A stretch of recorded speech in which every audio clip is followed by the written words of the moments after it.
Hi friends, എല്ലാവർക്കും UPSC Meta മലയാളത്തിലേക്ക് സ്വാഗതം. ഇന്നത്തെ വീഡിയോയില് 2026 സിവിൽ സർവീസ് എക്സാമിനേഷൻ എഴുതാൻ ഉദ്ദേശിച്ചിരിക്കുന്ന എല്ലാ UPSC ആസ്പിറൻസും ശ്രദ്ധിക്കേണ്ട 5 കാര്യങ്ങളാണ്.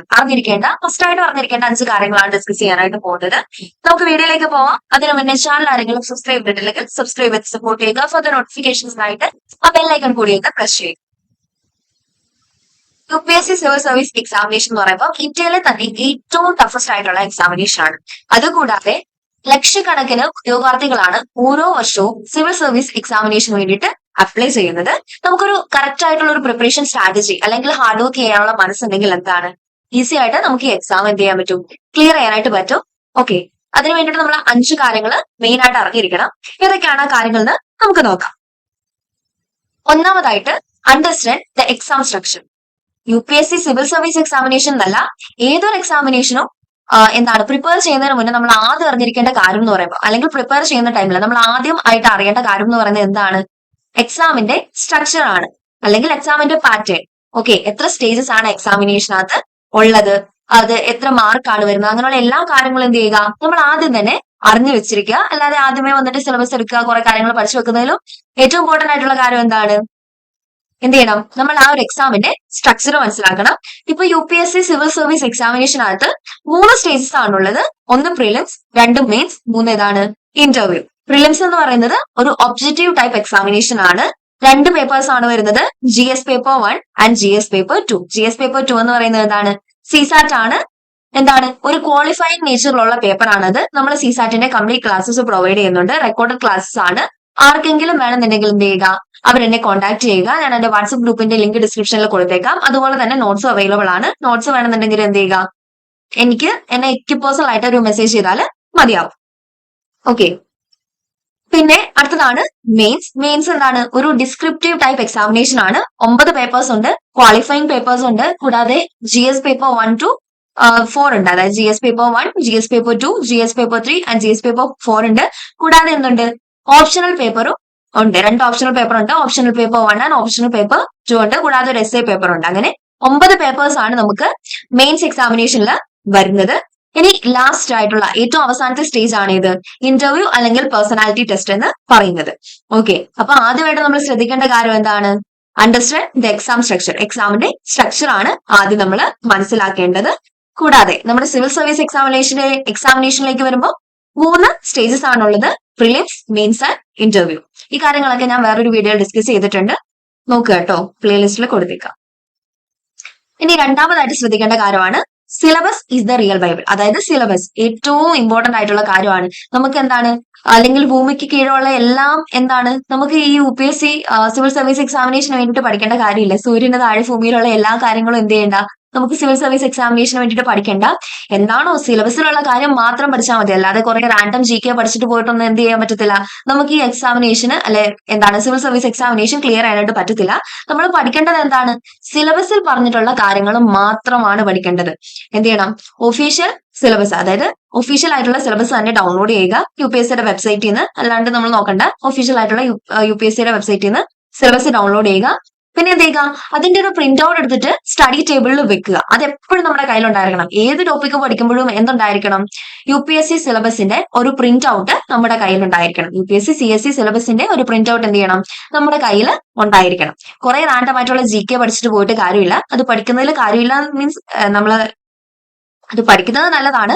പക്ഷെ നമുക്ക് UPSC സിവിൽ സർവീസ് എക്സാമിനേഷന് UPSC സിലബസിന്റെ CSEയുടെ സിലബസിലുള്ള കാര്യങ്ങളാണ് ചോദിക്കുന്നത്. അപ്പൊ എന്ത് ചെയ്യുക, സിലബസ് കൃത്യമായിട്ട് എന്ത് ചെയ്യുക, നമ്മൾ പ്രിപ്പറേഷൻ സ്റ്റാർട്ട് ചെയ്യുന്ന ടൈമിൽ തന്നെ എന്ത് ചെയ്യുക, മനസ്സിലാക്കി വെക്കുക. ഒരു പ്രിന്റ് ഔട്ട് എടുത്തിട്ട് സ്റ്റഡി ടേബിളിൽ എപ്പോഴും കരുതുക.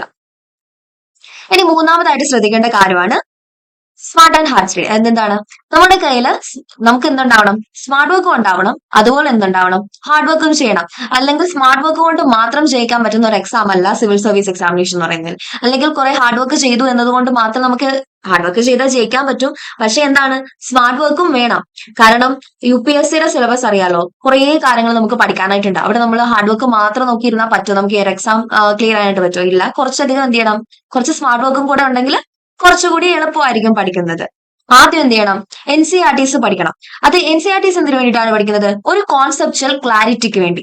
ഓക്കെ, എന്താണ് ഡെമോക്രസി അല്ലെങ്കിൽ എന്താണ് കോൺസ്റ്റിറ്റ്യൂഷൻ എന്ന് മനസ്സിലാക്കാനായിട്ട് നമ്മൾ എന്ത് ചെയ്യണം? പൊളിറ്റിയുടെ NCERTs പഠിക്കണം. ഒരു 10ാം ക്ലാസ് അല്ലെങ്കിൽ 9ാം ക്ലാസ് തൊട്ട് ഒരു 12ാം ക്ലാസ് വരെയുള്ള പൊളിറ്റിയുടെ NCERTs പഠിക്കുവാണെങ്കിൽ പിന്നെ നമുക്ക് നമ്മുടെ സ്റ്റാൻഡേർഡ് ബുക്സ് പൊളിറ്റിയുടെ ഇപ്പോൾ സ്റ്റാൻഡേർഡ് ബുക്ക് ഏതാണ്? ലക്ഷ്മികാന്തിന്റെ ഇന്ത്യൻ പൊളിറ്റി എന്ന് പറയുന്ന ടെക്സ്റ്റ്. അത് പഠിക്കുമ്പോൾ എന്താണ്, കുറച്ചുകൂടി ഈസി ആയിരിക്കും. ഒരു കോൺസെപ്റ്റുവൽ ക്ലാരിറ്റിക്ക് വേണ്ടിയിട്ട് ആദ്യം നമ്മൾ പഠിക്കേണ്ടത് എന്താണ്? NCERTs ആണ് പഠിക്കേണ്ടത്. ഇനി ബേസിക്സ് ക്ലിയർ ആണ് എന്നുള്ളവർ എന്ത് ചെയ്യേണ്ട? NCERTs സ്കിപ്പ് ചെയ്യുക. അത് മാൻഡേറ്ററി ആയിട്ടുള്ള കാര്യമല്ല. പക്ഷെ ബേസിക്സ് ക്ലിയർ അല്ല എന്നുണ്ടെങ്കിൽ എന്ത് ചെയ്യുക? NCERTs പഠിക്കുക. അതിനുശേഷം എന്ത് ചെയ്യുക? സ്റ്റാൻഡേർഡ് ബുക്സിലേക്ക് കടക്കുക. പിന്നെ ഒത്തിരി ബുക്സ് ഒന്നും നോക്കേണ്ട കാര്യമില്ല. ഇപ്പൊ നമ്മൾ പൊളിറ്റിക്ക് വേണ്ടിയിട്ട് ഏതാണ് ലക്ഷ്മികാന്തിന്റെ ഇന്ത്യൻ പൊളിറ്റി എന്ന് പറയുന്ന ടെക്സ്റ്റ് എടുത്തിട്ടുണ്ടെങ്കിൽ അതിൽ തന്നെ അതിൽ തന്നെ ഫോക്കസ് ചെയ്തിട്ട് പഠിക്കുക. അല്ലാണ്ട് 2 or 3 ടെക്സ്റ്റുകൾ DD ബസുന്റെ ബുക്ക് വാങ്ങി അല്ലെങ്കിൽ വേറെ ഒരു ടെക്സ്റ്റ് വാങ്ങി അങ്ങനെ പഠിക്കേണ്ട കാര്യമില്ല. ആ ഒരു ടെക്സ്റ്റിൽ പഠിക്കുക. എന്തെങ്കിലും ആ ഒരു ടെക്സ്റ്റിൽ ഇല്ലാത്ത എന്തെങ്കിലും കാര്യങ്ങളുണ്ട്, സിലബസിലുണ്ട്, 2 or 3 ടോപ്പിക്കുകൾ ആ ഒരു ടെക്സ്റ്റിൽ കവർ ചെയ്തിട്ടില്ല, അതൊക്കെ എന്ത് ചെയ്യുക? വേറെ റിസോഴ്സ് എന്ന് പറയുമ്പോൾ വേറൊരു ടെക്സ്റ്റ് വാങ്ങി പഠിക്കാനല്ല പറയുന്നത്. ഇപ്പൊ നെറ്റിലാണെങ്കിലും എല്ലാം അവൈലബിൾ ആണ്. അങ്ങനെ എന്ത് ചെയ്യുക? അതെടുത്തിട്ട് പഠിക്കുക. പക്ഷെ എന്താണ്, ഒരു റിസോഴ്സസിൽ അല്ലെങ്കിൽ ഒരു ടെക്സ്റ്റിൽ മാത്രം എന്ത് ചെയ്യുക? ഫോക്കസ് ചെയ്യുക. ഒത്തിരി ടെക്സ്റ്റ് വാങ്ങിയിട്ട് എല്ലാം കൂടെ പഠിക്കുന്നതിൽ കാര്യമില്ല. എന്ത് ചെയ്യുക? നമുക്ക് ആവശ്യമുള്ള കാര്യങ്ങൾ എന്തിലുണ്ട്? സിലബസിലുണ്ട്. സിലബസിലുള്ള കാര്യങ്ങളെല്ലാം കിട്ടുന്ന ബുക്ക് ഏതാണോ അത് നോക്കിയിട്ട് എന്ത് ചെയ്യുക? പഠിക്കുക. എല്ലാ സബ്ജക്റ്റിന്റെ കേസിലും ഇങ്ങനെ തന്നെ ചെയ്യുക. ഇനി 4മതായിട്ട് എന്താണ്? കറണ്ട് അഫയേഴ്സ് പഠിക്കുക. എന്താണ്? കറണ്ട് അഫയേഴ്സ് ഏറ്റവും ഇമ്പോർട്ടന്റ് ആയിട്ടുള്ള കാര്യമാണ്. എന്ത് ചെയ്യുക? ഡെയിലി കറണ്ട് അഫയേഴ്സ് പഠിക്കുക. വായിക്കുക. ഒന്നെങ്കിൽ ദ ഹിന്ദു അല്ലെങ്കിൽ ഇന്ത്യൻ എക്സ്പ്രസ് എന്ന് പറയുന്ന ന്യൂസ് പേപ്പേഴ്സ് ഒക്കെ എന്ത് ചെയ്യുക? നോക്കുക. വായിക്കാൻ പറ്റുന്നുണ്ടെങ്കിൽ ഏറ്റവും നല്ലത്. ഇനിയിപ്പോ അത് പറ്റിയില്ല എന്നുണ്ടെങ്കിൽ എന്ത് ചെയ്യുക? മന്ത്ലി മാഗസീൻസ് നോക്കുക. ഇനി ഇതിപ്പോ വായിച്ചു എന്നുണ്ടെങ്കിൽ എന്ത് ചെയ്യുക? മന്ത്ലി മാഗസീൻസ് നോക്കുക. ഇല്ലാത്തവർ എന്ത് ചെയ്യുക? മന്ത്ലി മാഗസീൻസ് നോക്കുക. കുരുക്ഷേത്ര യോജന പോലെയുള്ള മന്ത്ലി മാഗസീൻസ് ഒക്കെ ഉണ്ട്. അതൊക്കെ എന്ത് ചെയ്യുക? അതൊക്കെ പഠിക്കുക.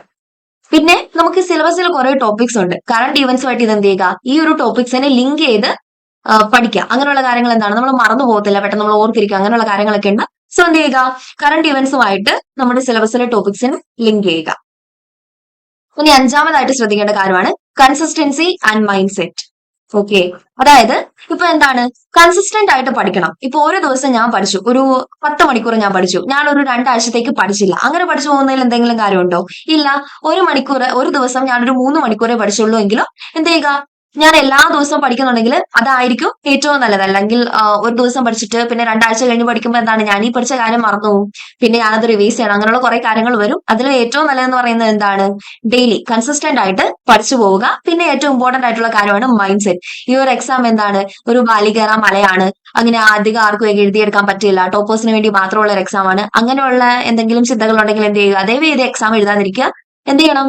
എക്സാം എഴുതുന്നതിന് മുന്നേ ഒരു കോൺഫിഡൻസ് ഉണ്ടായിരിക്കണം. എനിക്ക് ഈ എക്സാം എഴുതി ക്ലിയർ ചെയ്യാൻ പറ്റും എന്നൊരു കോൺഫിഡൻസ് ഉള്ളവർ മാത്രം എന്ത് ചെയ്യുക? ഈ എക്സാം എഴുതാനായിട്ട് ശ്രമിക്കുക. അല്ലെങ്കിൽ ആരെങ്കിലും പറഞ്ഞു ഇത് എന്നെ കൊണ്ട് പറ്റുകയില്ല, ഓക്കെ, എന്നെ കൊണ്ട് പറ്റുമെന്ന് കാണിക്കുക. എന്ത് ചെയ്യുക? നല്ല രീതിക്ക് പഠിക്കുക. അതായത് 10ാം ക്ലാസ്സിലും +2 ഒക്കെ ഫെയിലായ അല്ലെങ്കിൽ ഡിഗ്രിക്കൊക്കെ വളരെ മാർക്ക് കുറവുള്ള IAS ഓഫീസേഴ്സ് ഒക്കെ മീൻസ് അങ്ങനെ ഡിഗ്രി ഒക്കെ ഫെയിൽ ആയ ആളുകൾ വരെ എന്ത് ചെയ്തിട്ടുണ്ട്? സിവിൽ സർവീസ് എക്സാമിനേഷൻ ക്ലിയർ ചെയ്തിട്ടുണ്ട്. 12th ഫെയിൽ എന്ന് പറഞ്ഞിട്ട് ഒരു മൂവി കണ്ടിട്ടുണ്ടായിരുന്നില്ലേ? അതുപോലെ പിന്നെ ജുനൈദ് അഹമ്മദ് എന്ന് പറഞ്ഞിട്ട് ഒരു IAS ഓഫീസർ, ആൾക്ക് എന്താണ്? ഡിഗ്രിക്ക് 60% മാർക്കേ ഉണ്ടായിരുന്നുള്ളൂ. പക്ഷെ എന്താണ്? UPSC ടോപ്പർ ആണ്. ഓക്കെ, അങ്ങനെയുള്ള കാര്യങ്ങൾ, അതായത് നമ്മുടെ ഇതുവരെ നമ്മൾ എന്തായിരുന്നു അല്ലെങ്കിൽ എങ്ങനെ പഠിച്ചു പോകുന്നു, അതങ്ങനെയുള്ള കാര്യങ്ങളൊന്നും എന്ത് ചെയ്യത്തില്ല, ഈ ഒരു എക്സാമിൽ മാറ്റർ ചെയ്യത്തില്ല. ഇനി ഞാൻ നന്നായിട്ട് പഠിക്കുന്നുണ്ടോ, ഇത് മാത്രമേ എന്ത് ചെയ്യത്തുള്ളൂ? UPSC എക്സാമിൽ മാറ്റർ ചെയ്യത്തുള്ളൂ. അതിന് തന്നെ എന്തുണ്ടായിരിക്കണം? കോൺഫിഡന്റ് ആയിരിക്കണം. എനിക്ക് ഈ എക്സാം എഴുതി ക്ലിയർ ചെയ്യാൻ പറ്റുന്നുള്ള കോൺഫിഡൻസിൽ തന്നെ എന്ത് ചെയ്യുക? പ്രിപ്പറേഷൻ സ്റ്റാർട്ട് ചെയ്യുക. ഓക്കെ, അപ്പൊ ഇത്രയും കാര്യങ്ങളൊക്കെ ഉള്ളൂ. പിന്നെന്താണ്? ആൻസർ റൈറ്റിംഗ് പ്രാക്ടീസും കൂടെ നമ്മുടെ പ്രിലിംസിന് പ്രിപ്പയർ ചെയ്യുന്ന ടൈമിൽ തന്നെ എന്താണ്? ആൻസർ റൈറ്റിംഗ് പ്രാക്ടീസും കൂടെ നടക്കുക. ഒരു 1-2 മാസം നമ്മൾ അത്യാവശ്യം പ്രിപ്പയർ ചെയ്തു, അല്ലെങ്കിൽ ഒരു മാസം കഴിയുമ്പോൾ തൊട്ട് തന്നെ എന്ത് ചെയ്യുക? ആൻസർ റൈറ്റിംഗ്, മെയിൻസിനുള്ള ആൻസർ റൈറ്റിംഗ് പ്രാക്ടീസുകളും അതുപോലെ essay റൈറ്റിംഗ് ഒക്കെ എന്ത് ചെയ്യുക? ഇതിന്റെ കൂട്ടത്തിൽ തന്നെ നടത്തിയിട്ട് പോവുക. കൂടാതെ എന്താണ്? മോക്ക് ടെസ്റ്റുകൾ പ്രിലിംസിന് വേണ്ടിയിട്ടാണെങ്കിലും എന്ത് ചെയ്യുക? കുറെ അധികം മോക്ക് ടെസ്റ്റുകൾ നടത്തുക. പിന്നെ ടൈം മാനേജ്മെന്റ് ആണ് ഏറ്റവും ഇമ്പോർട്ടന്റ് ആയിട്ടുള്ള കാര്യം. ടൈം മാനേജ് ചെയ്യാൻ പഠിച്ചാൽ മാത്രമേ നമുക്ക് ഈ ഒരു എക്സാം ക്ലിയർ ചെയ്യാനായിട്ട് പറ്റുള്ളൂ. അപ്പൊ ഇത്രയും കാര്യങ്ങളൊക്കെ ഉള്ളൂ. വീഡിയോ എല്ലാവർക്കും ഉപകാരപ്പെട്ടു എന്ന് പ്രതീക്ഷിക്കുന്നു. നമ്മൾ ക്ലാസ്സസ് എടുക്കും. എന്താണ്, ഞാൻ നേരത്തെ പറഞ്ഞിരുന്നു, പക്ഷെ എനിക്ക് പറ്റിയില്ല. പക്ഷെ എന്താണ്, ഈ വർഷം അതായത് 2026 മുന്നേ നമ്മൾ കംപ്ലീറ്റ് ക്ലാസ്സസ് കവർ ചെയ്യാനായിട്ട് നോക്കും. ആദ്യം നമ്മൾ പൊളിറ്റിയുടെ ക്ലാസ്സസ് എന്താണ് കംപ്ലീറ്റ് നമ്മൾ യൂട്യൂബിൽ അപ്ലോഡ് ചെയ്യും. ഓക്കെ, എല്ലാവരും ചാനൽ ഒന്ന് സബ്സ്ക്രൈബ് ചെയ്ത് സപ്പോർട്ട് ചെയ്യുക. പിന്നെ CSATന്റെ ക്ലാസ്സസ് അവൈലബിൾ ആണ്, ഓഫ്ലൈൻ ആണ്. റെക്കോർഡ് ക്ലാസ്സസ് ഓഫ്ലൈൻ അല്ല, ഓൺലൈൻ ആണ്. റെക്കോർഡ് ക്ലാസ്സസ് അവൈലബിൾ ആണ്. ആർക്കെങ്കിലും വേണമെന്നുണ്ടെങ്കിൽ എന്ത് ചെയ്യുക, അവരെന്നെ കോൺടാക്ട് ചെയ്യുക. വളരെ അഫോർഡബിൾ ആയ റേറ്റിലാണ്. കൂടാതെ കംപ്ലീറ്റ് UPSC CSCക്ക് വേണ്ടിയിട്ടുള്ള നോട്ട്സ് അവൈലബിൾ ആണ്. നോട്ട്സ് അല്ലെങ്കിൽ ക്ലാസ് അല്ലെങ്കിൽ ഗൈഡൻസോ വേണമെന്നുള്ളവർ എന്ത് ചെയ്യുക, എന്നെ കോൺടാക്ട് ചെയ്യുക. ഞാൻ എന്റെ വാട്സ്ആപ്പ് ഗ്രൂപ്പിന്റെ ലിങ്ക് ഡിസ്ക്രിപ്ഷനിൽ കൊടുത്തേക്കാം. അതിൽ ജോയിൻ ആയിട്ട് എന്ത് ചെയ്താൽ മതി, എനിക്ക് പേഴ്സണൽ ആയിട്ട് മെസ്സേജ് ചെയ്താൽ മതിയാവും. താങ്ക്